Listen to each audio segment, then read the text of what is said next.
Hi guys, welcome. Thanks for joining me here out in the woods.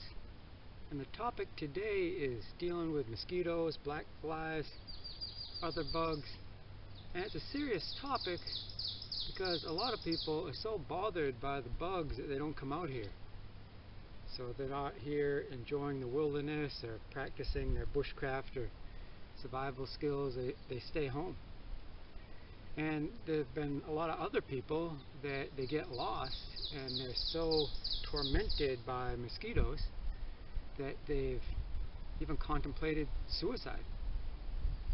And that's cutting into our ability to survive out here, never mind thrive and be fully alive and enjoy God's creation. So here I am, and right now I'm battling the bugs. And I might seem peaceful and serene to you, and that's good, because my philosophy is let's work smarter and not harder. And I'm just dressed in street clothes where an ordinary person might dress. The only difference might be my choice of a hat, but nothing special. I'm not wearing any sort of bug spray, bug goop, anything like that. I don't even plan on talking about that today, really, getting into that. That's what some people depend on. I don't need it. I can use it. It can help. There's natural things I can use out here, or of course there's prepackaged things you can buy.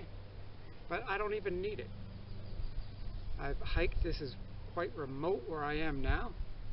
There is a lot of plane noise. I don't know if you can hear it. There's a local mountain that planes use to navigate, I believe. But as far as foot traffic, this is a remote area. And I don't have any bug goop on me, no spray, repellent, anything like that. And I haven't needed it. Okay, so what we're battling, if you want to call it that, even though it can be a peaceful battle, what we're fighting against is bugs. Okay, mosquitoes, black flies, other bugs. And these are animals. And they have behavior. And I would say they have a tiny brain. You know, maybe a biologist would disagree with me on that particular term, but they definitely have a nervous system and they do have behavior, and really that's my point. So we can know their behavior and use that against them. So in my battle here, I'm just sitting in the full sun. They don't like that, and these rocks are heating up in the sun. It's warm here, and both mosquitoes and black flies have this narrow temperature window. They can't go where it's too hot or too cold, or at least stay there for any length of time. They don't like the full sun. They like shade, or they like when the sun goes down and it's dark. And they also don't like the wind. And there's not always wind today, but there's a little bit of a breeze, and sometimes there's gusts. And they can only operate under a certain level of wind. If it gets too strong a wind, they can't even deal with that. And there's other behaviors. So I'll take you into the deeper forest, go into some shade, and we'll talk some more about this kind of thing. What a beautiful, beautiful cave this is. Nice overhang, really curved at the top. Nice place to sit in the cool of the day. And then further in, there's a little sanctuary in there. There's little niches to the side. That's where the porcupine spent the winter. But then there's a lot of fresh droppings. I believe bobcat, so maybe he ate the porcupine, or maybe the porcupine stopped coming around. Some quills and such. So I was going to film the next segment in here, but that pile of rocks looks artificial to me. I could be wrong, but I don't think I am. And that flat rock has some drill holes. So I'm thinking this is sacred to some people. So I'm admiring the beauty, and I'll move on.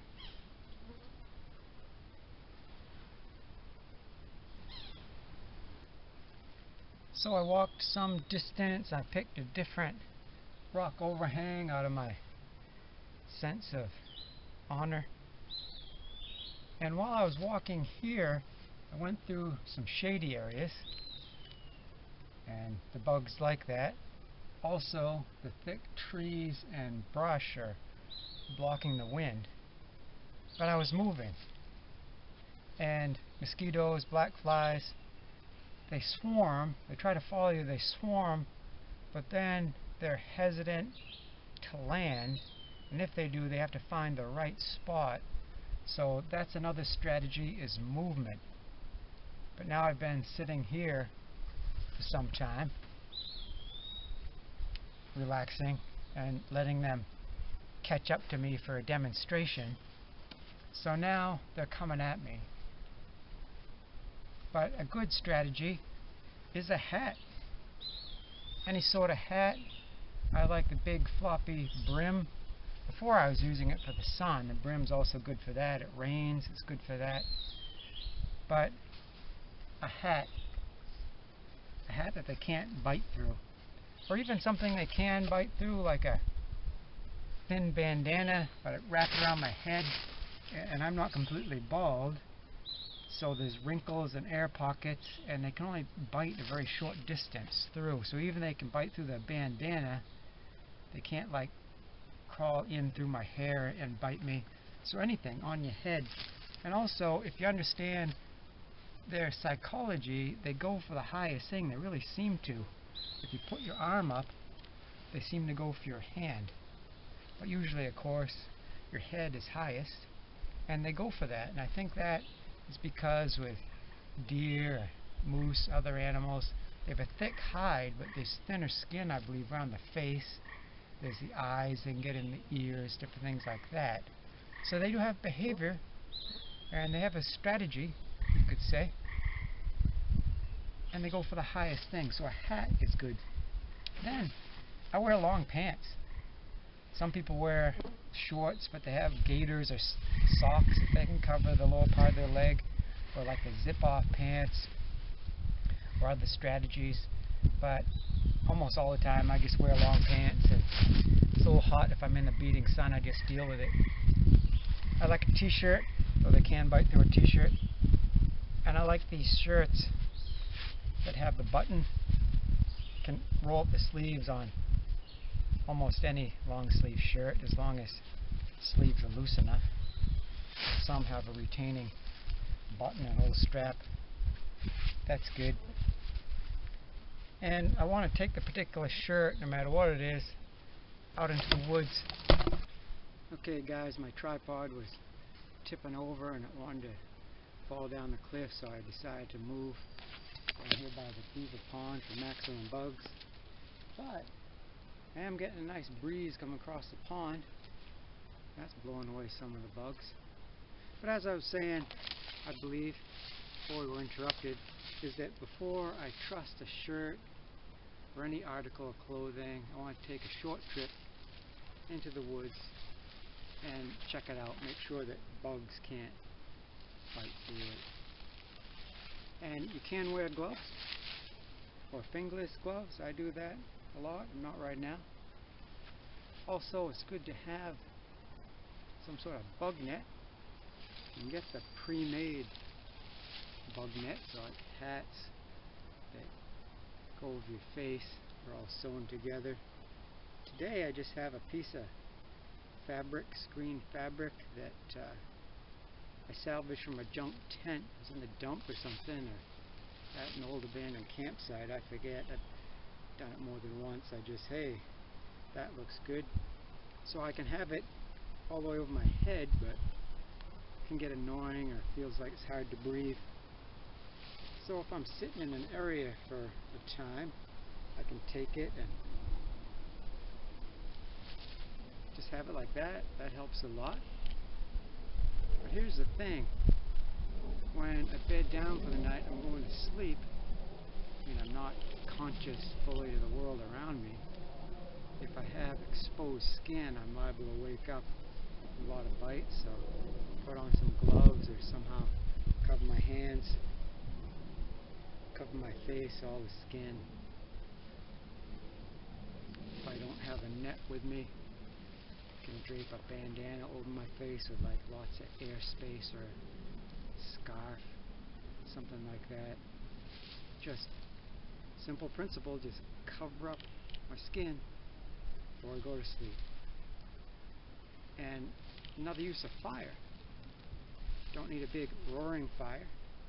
You could, but what really keeps away the bugs is the smoke. So do you know how to build a low fire? And it can be so small, but actually my grandfather and my uncles, what they did is they smoked a pipe. When they're working in the woods, they wouldn't be inhaling it all the time. They just have some tobacco in the bowl just smoldering, and that smoke and the scent kept away the bugs really well. I'm not advocating smoking, don't do it myself. It is traditional. But just having a little smoky campfire, a tiny little fire in your hobo stove, or even just a candle, keeps away the bugs. You can be beset by bugs. Let's say you weren't wise, you didn't have the right clothing, going out into the woods, you just got a t-shirt and shorts, feel like you're getting eaten alive.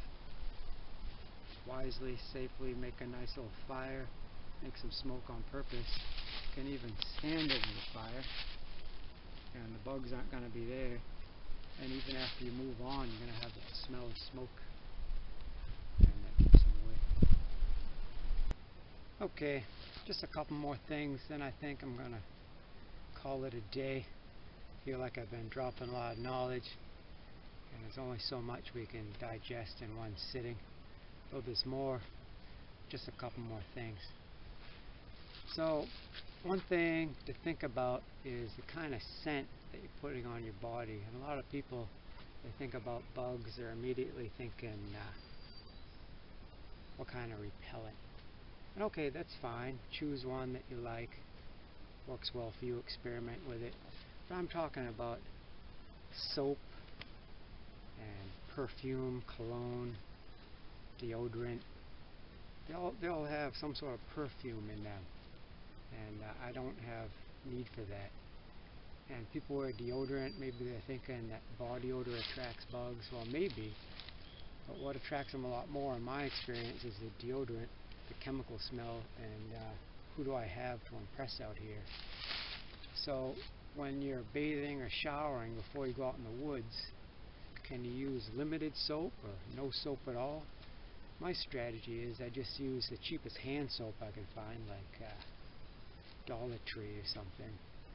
And it seems like cheap, they skimp on the perfume. There's still some in there, but they skimp on it, and that's what I want. Or sometimes I just wash. If I'm not particularly nasty, I can just wash with just water. If I do use some soap, I rinse really well, and that's what really helps. And I also want to think about my psychology, my behavior. We've been talking about the behavior of the animals, the black flies and mosquitoes. They're attracted to perfume. Okay, they just are. But what about my psychology? I mean, I watch these survival shows, and they want ratings, they want viewers, so they try to make it exciting, and like every minute's like a life and death battle. And a lot of people go out in the woods, they're from the city, they don't know what this noise is, they don't know what that animal is, and they're scared, they're just out of their element.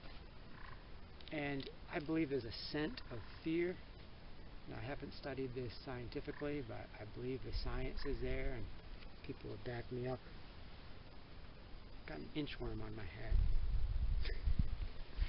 I'm not afraid of them exactly, I just want to know what that was. But there's a scent of fear.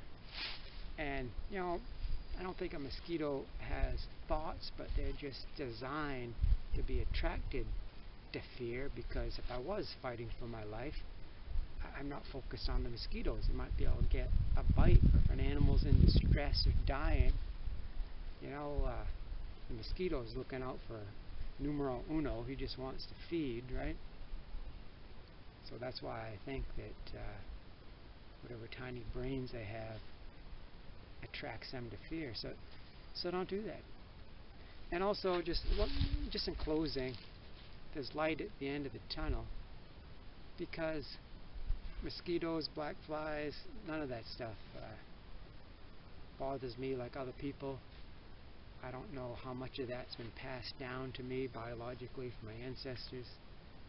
But in any case, I think a lot of it's just from being bitten and my body just compensating, and it doesn't affect me anywhere near as much as other people. So go out into the woods.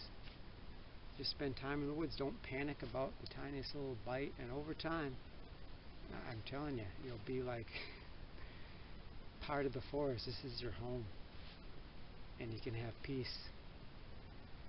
And I really thank you for tuning in, for joining me here, spending time with me. Special thanks to people that give me a thumbs up or a comment. Even a thumbs down, I do appreciate it. Or comment, you could say, is negative or critical. It's feedback. You know? That's valuable. My subscribers, people that choose to get a notification so they can see these videos as soon as they come out, it's really building me up. And you know, I'm an old guy. I plan to be around for a number of years, but you know, getting over the mountain, and there's just some things I want to share while I have time. And again, I thank you.